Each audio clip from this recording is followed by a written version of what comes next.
একটি ট্রেন 126 কিমি পার ঘন্টা গতিবেগে একটি ইলেকট্রিক পোস্টকে 0.5 মিনিটে অতিক্রম করলে ট্রেনটির দৈর্ঘ্য কত হবে?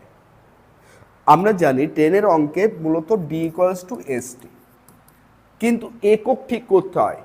এখানে কি বলেছিল, গতিবেগ এস কত, 126 কিলোমিটার পার ঘন্টা। 126 কিলোমিটার পার ঘন্টাকে মিটার পার সেকেন্ডে কনভার্ট করলে 5/18, যেই গুণ করো মিটার পার সেকেন্ড 18, এখানে দেখো 27টা 56, 7 দিয়ে যাচ্ছে, তাহলে এস কত হয়ে যাচ্ছে, 35 মিটার পার সেকেন্ড। এখানে সেকেন্ড, কিন্তু টাইম কি বলেছে, টাইম বলেছে 0.5 মিনিট।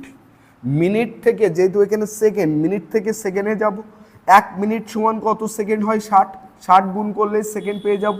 তাহলে এক্ষেত্রে আমরা ডি সমান কি জানি, এসটি 35 ইন্টু 5 60 300, 300 একটার আগে পয়েন্ট, তাহলে 30, 0 3 5 15, 3 3 9 আর 1 10, ডি সমান কত হলো, 1050 মিটার। একটা ট্রেন যখন একটা গাছকে অতিক্রম করে যে ডি বার হয় ওটাই ট্রেনের দৈর্ঘ্য হয়। তাহলে এই যে ডি এর মান 1050, এই 1050টা অ্যাকচুয়ালি কিসের দৈর্ঘ্য, ট্রেনের দৈর্ঘ্য। তোমরা যদি প্রশ্নটা বুঝতে পারো তাহলে অবশ্যই একটি ট্রেনে 140 কিলোমিটার পার ঘন্টার গতিতে ইলেকট্রিক পোস্টকে 0.02 ঘন্টায় অতিক্রম করলে ট্রেনটির দৈর্ঘ্য কত হবে? অবশ্যই এর রাইট অ্যান্সার তোমরা কমেন্ট বক্সে লিখে জানাবে এবং ভিডিওটি ভালো লেগে থাকলে অবশ্যই শেয়ার করবে।